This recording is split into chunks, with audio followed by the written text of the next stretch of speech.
Shalom Bapak Ibu Saudara, selamat hari Minggu. Mari dengarkan firman Tuhan. Yakobus pasal 4 ayat 1 sampai ayat yang ke-10 demikian firman Tuhan. Dari manakah datangnya sengketa dan pertengkaran di antara kamu? Bukankah datangnya dari hawa nafsumu yang saling berjuang di dalam tubuhmu? Kamu mengingini sesuatu tetapi kamu tidak memperolehnya. Lalu kamu membunuh. Kamu iri hati tetapi kamu tidak mencapai tujuanmu. Lalu kamu bertengkar dan kamu berkelahi. Kamu tidak memperoleh apa-apa karena kamu tidak berdoa. Atau kamu berdoa juga, tetapi kamu tidak menerima apa-apa karena kamu salah berdoa. Sebab yang kamu minta itu hendak kamu habiskan untuk memuaskan hawa nafsumu. Hai kamu orang-orang yang tidak setia, tidakkah kamu tahu bahwa persahabatan dengan dunia adalah permusuhan dengan Allah? Barang siapa hendak menjadi sahabat dunia ini, ia menjadikan dirinya musuh Allah. Janganlah kamu menyangka bahwa kitab suci tanpa alasan berkata, roh yang ditempatkan Allah di dalam diri kita, diingininya dengan cemburu. Tetapi kasih karunia yang dianugerahkannya kepada kita lebih besar daripada itu. Karena itu ia katakan, Allah menentang orang yang congkak, tetapi mengasihani orang yang rendah hati. Karena itu tunduklah kepada Allah dan lawanlah iblis, maka ia akan lari daripadamu. Mendekatlah kepada Allah dan ia akan mendekat kepadamu. Tahirkanlah tanganmu, hai kamu orang-orang berdosa. Sucikanlah hatimu, hai kamu yang mendua hati. Sadarilah kemalanganmu, berdukacitalah dan merataplah. Hendaklah tertawamu kamu ganti dengan ratap dan sukacitamu dengan dukacita. Rendahkanlah dirimu di hadapan Tuhan dan Ia akan meninggikan kamu. Bapak Ibu Saudaraku yang kekasih di dalam Tuhan kita Yesus Kristus, tema khotbah kita hari ini adalah tantangan zaman. Di dalam kitab Yakobus pasal 4 ayat 1 sampai 10 ini menunjukkan tentang sebuah model kehidupan yang terjadi di dunia hari ini, yang menunjukkan sebuah gaya kehidupan yang dikuasai oleh nafsu manusia.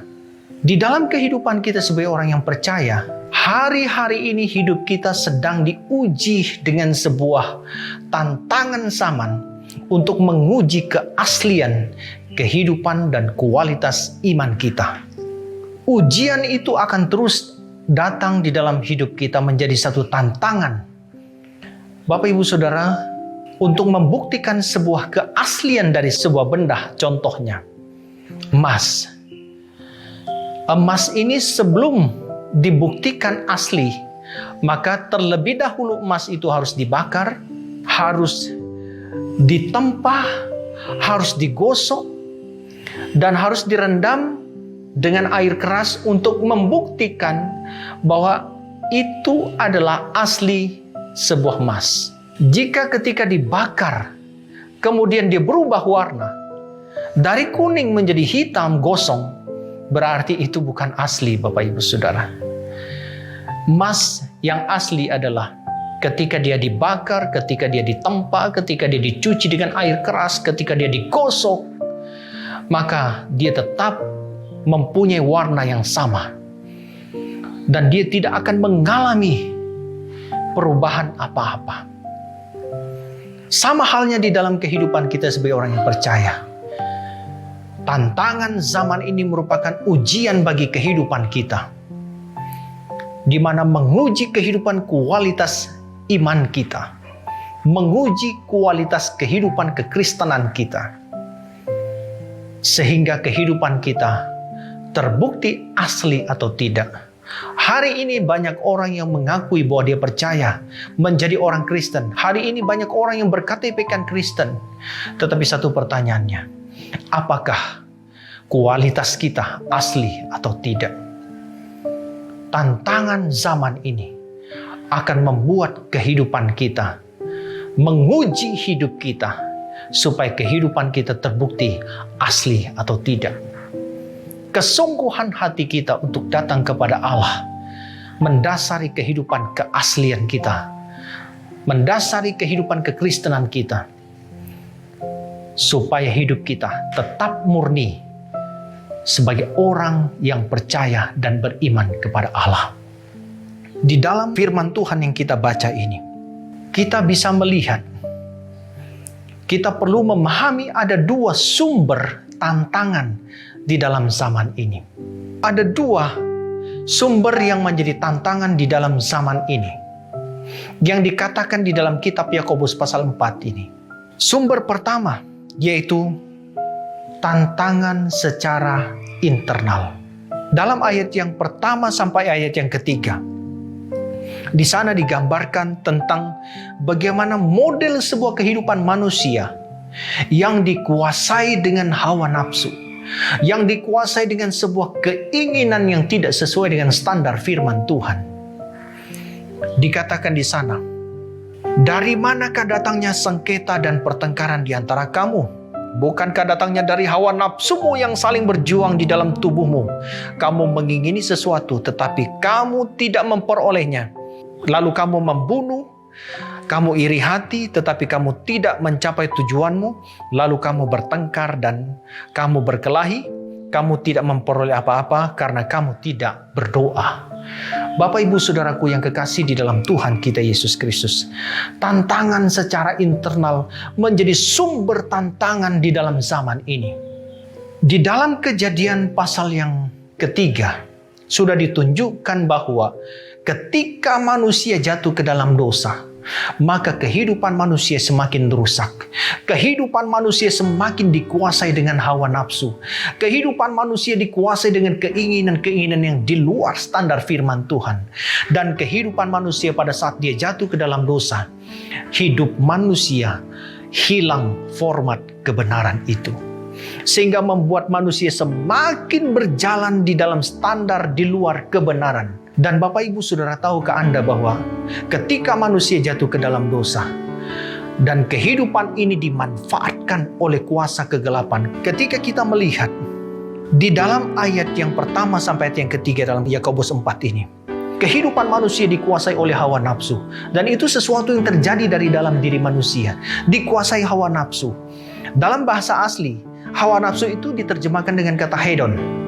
Hedon itu adalah sebuah gaya hidup yang berlebihan, gaya hidup yang selalu ingin berlebihan, gaya hidup yang selalu ingin melebihi segala kemampuan dan standar hidupnya. Dan hari ini gaya hidup itu yang dilakukan oleh dunia saat ini. Banyak orang yang terjebak dalam gaya hidup yang mewah. Banyak orang yang terjebak dalam keinginan-keinginan yang lebih dari keinginan dan kemampuannya, sehingga mereka terjebak di dalam segala kondisi dan keadaan. Dan akhirnya mereka melakukan sesuatu yang apa dikatakan di dalam ayat yang kedua dan ketiga. Kamu mengingini sesuatu tetapi kamu tidak bisa mencapainya. Kemudian kamu membunuh, kamu iri hati. Hasilnya kamu bertengkar dan berkelahi. Inilah yang menjadi penyebab, sumber utamanya adalah hawa nafsu. Apa itu hawa nafsu, Bapak Ibu? Dalam firman Tuhan pasal 4 ayat 2 dan 3 ini menerjemahkan hawa nafsu itu adalah keinginan yang melampaui standar firman Tuhan, didasarkan pada keegoisan manusia itu sendiri. Ada dua kata di sana, hawa nafsu. Juga dikatakan kata hedon, melampaui segala standar, melampaui kemampuan. Hawa nafsu ini adalah sebuah keinginan yang berlebihan yang mengendalikan tindakan manusia, sehingga dia melakukan segala sesuatu yang di luar standar dan kecenderungannya keluar dari standar firman Tuhan, yang menjebak kehidupan dan keinginan manusia itu, sehingga dia ingin lebih dari segala sesuatu. Bapak, Ibu, Saudaraku yang kekasih, ketika manusia itu jatuh ke dalam dosa, saat itu manusia itu dikuasai oleh hawa nafsu. Pada saat Hawa melihat buah itu, muncullah keinginan dalam dirinya. Muncullah keinginan itu untuk memetik dan memakan buah itu. Pada saat dia terobsesi dengan menariknya buah itu, dan muncul keinginannya, dan keinginan itu di luar standar firman Tuhan. Firman Tuhan mengatakan jangan makan buah itu, tetapi karena keinginan si Hawa, maka dia memetik buah itu dan dia memakannya. Dan itu menjadi satu titik awal di mana kehancuran terjadi di dalam kehidupan manusia. Bapak Ibu Saudaraku yang kekasih, akibat kejatuhan itu membuat orang semakin dikuasai oleh hawa nafsu, membuat orang semakin dikuasai oleh gaya-gaya kehidupan di luar standar firman Tuhan. Dan ini yang menjadi sumber utama, menjadi tantangan di dalam kehidupan secara internal bagi diri manusia. Bapak Ibu Saudaraku yang kekasih, siapapun kita, ketika kita mendasari kehidupan kita dengan standar hawa nafsu, maka membuat kehidupan kita menjadi kacau dan membuat kehidupan kita menjadi kehidupan yang bertindak di luar kebenaran firman Tuhan, karena hidup kita dikuasai oleh hawa nafsu. Jadi Bapak Ibu Saudaraku yang kekasih, yang pertama ini adalah sumber tantangan zaman ini berasal dari dalam diri manusia itu sendiri. Ketika manusia itu dikuasai oleh hawa nafsu, keinginan yang berlebihan, keinginan yang di luar standar firman Tuhan. Nah, firman Tuhan menawarkan solusinya bagi kehidupan kita. Bagaimana kita menghadapi semua ini? Bagaimana upaya kita untuk menghadapi semua ini? Tantangan secara internal. Bapak Ibu Saudaraku yang kekasih, Allah itu sangat luar biasa. Allah itu maha kuasa di dalam kehidupan kita. Pada saat Allah menciptakan manusia di dalam Kejadian 1:26, Allah memberikan itu di dalam diri manusia yang dinamakan dengan kata hati. Dalam setiap diri manusia ada hati nurani yang menjadi pengingat dan menjadi bel di dalam diri manusia itu sendiri. Hati nurani. Bapak Ibu Saudaraku yang kekasih, hati itu adalah pengendali sistem di dalam diri manusia. Kalau manusia itu sakit hati, maka wajahnya pasti merengut, wajahnya sedih, wajahnya kelihatan tidak baik. Karena hatinya terganggu. Dan di dalam diri manusia ada hati yang selalu berbicara, dan ini bel yang Allah tempatkan dalam diri manusia sejak manusia diciptakan oleh Allah. Ketika seseorang mencuri, maka ada bunyi dalam hatinya, dan itu tidak boleh. Ada yang membuat dia mempengaruhi diri manusia itu, sehingga manusia itu merasa takut, sehingga manusia itu merasa khawatir karena dia melakukan sebuah kesalahan. Itulah hati nurani yang Tuhan tempatkan di dalam diri manusia. Dan itu luar biasanya Tuhan. Ketika manusia diciptakan, maka hati nurani itu ditaruh di dalam diri manusia sebagai pengendali sistem di dalam diri manusia, yang menjadi alarm, yang menjadi bel yang selalu mengingatkan manusia untuk selalu melakukan hal-hal yang baik dan memuliakan Tuhan. Dan ketika manusia itu melakukan sesuatu yang salah, maka dia akan berbunyi dan mengingatkan manusia itu bahwa itu adalah salah. Yang kedua, solusinya selain hati di dalam diri manusia, dan juga ada Roh Kudus yang Allah berikan dalam diri manusia. Yesus berkata, ketika aku pergi, maka roh itu akan turun. Dan sekarang roh itu ada di dalam kehidupan kita. Dan roh itu ada bersama-sama dengan kita. Kemanapun dan dimanapun kita berada, Roh Kudus selalu ada di dalam kehidupan kita. Dan Roh Kudus ini selalu mengingatkan kita, selalu memampukan kita. Bapak Ibu Saudara, ada dua hal yang Allah tempatkan dalam diri kita. Selain hati nurani, Roh Kudus itu pun ada di dalam kehidupan kita yang selalu menyertai hidup kita. Yang kedua, tantangan zaman. Dalam ayat yang keempat sampai ayat yang ke-10, di sana mengungkapkan sebuah model kehidupan berhubungan dengan dunia ini. Hai kamu orang yang tidak setia, tidakkah kamu tahu bahwa persahabatan dengan dunia ini adalah permusuhan dengan Allah? Jadi barang siapa hendak menjadi sahabat dunia ini, ia menjadikan dirinya musuh Allah. Bapak Ibu, ada kata dunia di sana. Tantangan yang kedua adalah tantangan secara eksternal. Tantangan eksternal itu adalah kuasa-kuasa iblis, kuasa-kuasa setan, kuasa-kuasa kegelapan yang sedang menguasai dunia ini, yang sedang mengendalikan dunia ini.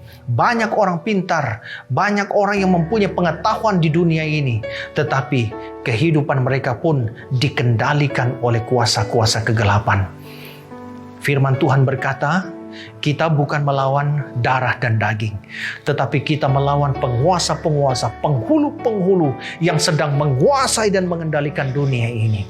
Bapak Ibu Saudaraku yang kekasih, itu tantangan eksternal di dalam kehidupan kita. Tantangan yang datang dari luar, tantangan yang menggilas kehidupan kita.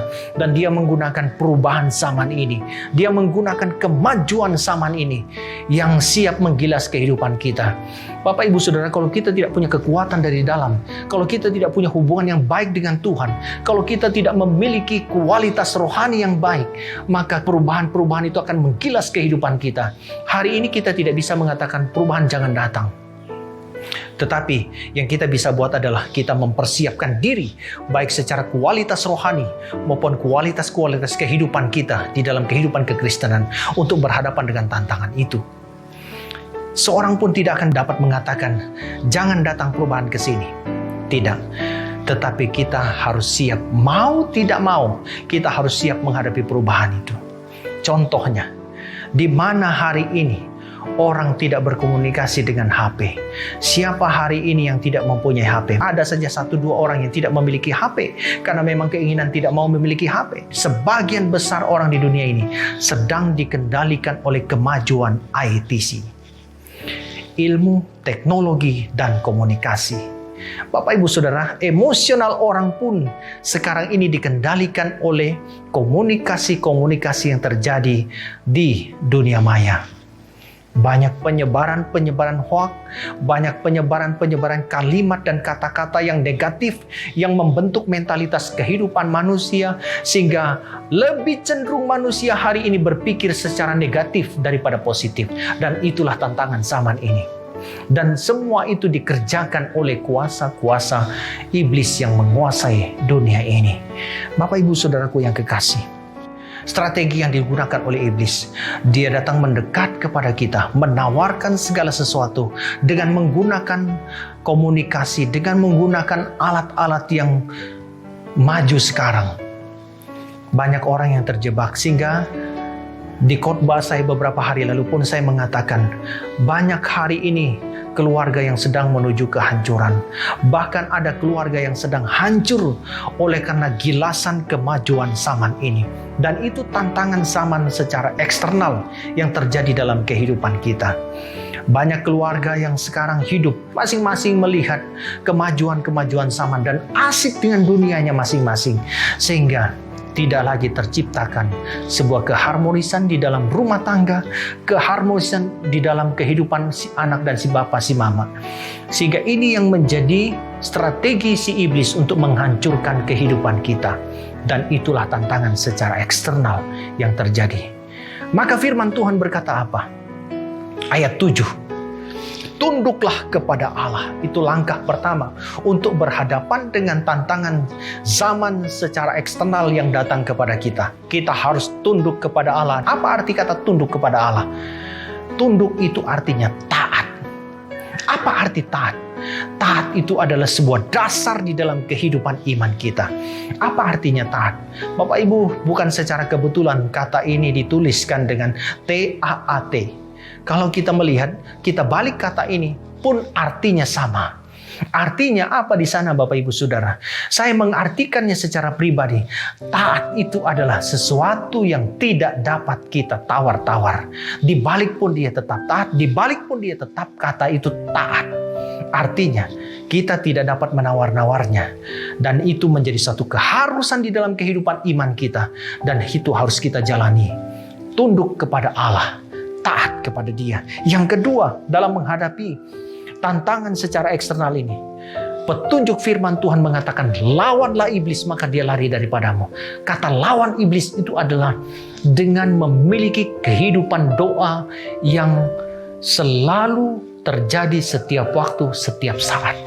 Doa itu akan membentuk kehidupan mentalitas rohani kita, memiliki komunikasi yang baik maka doa itu membuat kehidupan kita dipenuhi dengan kuasa Allah. Dia memiliki kehidupan yang berkenan kepada Tuhan. Berdoa setiap waktu, setiap saat. Lawanlah iblis. Peristiwa ini mengingatkan saya kepada apa yang dialami oleh Tuhan Yesus di dalam Matius pasal 4 ayat 8 dan 9 berkata, "Semua ini akan kuberikan kepadamu jika engkau sujud menyembah aku." Artinya Bapak Ibu Saudara, dunia ini akan terus datang menawarkan segala sesuatu yang menyebabkan kita terobsesi dan menyebabkan kita lupa Tuhan, menyebabkan kita hidup untuk tidak memuliakan Tuhan. Harta dunia ini akan menguasai seluruh kehidupan kita. Itu tantangan secara eksternal. Tetapi ingatlah, apa yang dilakukan oleh Yesus ketika dia berhadapan dengan iblis, ketika iblis menawarkan segala kekayaan dunia ini. Tuhan Yesus berkata, "Enyalah iblis, engkau hanya menyembah kepada Allah." Petunjuk di dalam kitab Yakobus pasal 4 ini pun memberikan penguatan kepada kita bahwa lawanlah iblis. Kita dapat melawan iblis kalau kita dekat dengan Allah.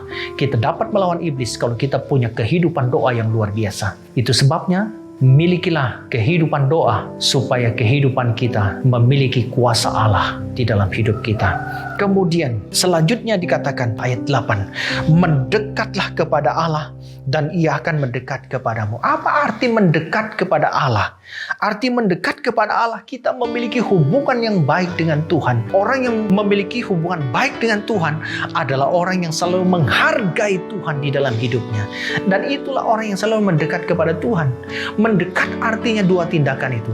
Berstandar dengan firman Tuhan dan jaga nama Tuhan. Jangan sampai dengan perbuatan kita Tuhan dipermalukan. Itu orang yang tidak dekat dengan Tuhan. Tapi orang yang dekat dengan Tuhan, dia selalu menjaga kehidupannya, menjaga kekudusan hidupnya, dan berjalan dalam standar kebenaran firman Tuhan. Itulah orang yang dekat dengan Tuhan. Dan yang keempat, firman Tuhan memberikan solusi kepada kita. Selalulah rendahkan diri kita di hadapan Allah. Kenapa merendahkan diri? Karena manusia ini kecenderungannya adalah sombong. Bapak Ibu Saudara, kenapa firman Tuhan katakan rendahkanlah dirimu di hadapan Tuhan? Itu adalah sebuah karakteristik yang kita tundukkan di hadapan Allah dan menjadi sebuah pengakuan di dalam hidup kita bahwa Allah itu adalah Maha Kuasa. Ini merupakan sebuah gambaran di dalam hidup kita menunjukkan kualitas dari hidup iman kita. Orang yang beriman adalah orang yang selalu merendahkan diri di hadapan Tuhan. Merendahkan diri di hadapan Tuhan berarti dia mengakui kealahan, mengakui firman Tuhan, mengakui kuasa Allah, mengakui Allah itu di dalam hidupnya. Itu sebabnya dia merendahkan diri di hadapan Tuhan. Oleh karena itu, kita harus melawannya dengan 4 langkah yang dikatakan Allah tadi. Yaitu, yang pertama, tunduklah kepada Allah. Artinya taat. Yang kedua, lawanlah iblis. Artinya kita harus mempunyai kehidupan doa yang teratur. Mendekatlah kepada Allah. Artinya kita harus memiliki hubungan yang baik dengan Tuhan, melakukan kebenaran dalam hidup kita. Dan yang keempat, rendahkan dirimu di hadapan Tuhan. Artinya kita membuat sebuah pengakuan di dalam keyakinan iman kita bahwa satu-satunya Maha Kuasa dalam hidup kita adalah Allah yang mengendalikan hidup kita. Terima kasih Bapak Ibu Saudara. Tuhan Yesus memberkati. Mari kita berdoa. Bapa di dalam kerajaan sorga, kami mengucap syukur atas firman-Mu yang telah kami dengar hari ini. Terima kasih Bapa, Engkau memberkati semua jemaat-Mu, Engkau memberkati pendengar hari ini. Biarlah mereka senantiasa beroleh pemulihan dari Tuhan. Kehidupan mereka sungguh-sungguh diberkati oleh Tuhan hari ini. Kami berdoa dan mengucap syukur di dalam nama Tuhan Yesus. Haleluya. Amin.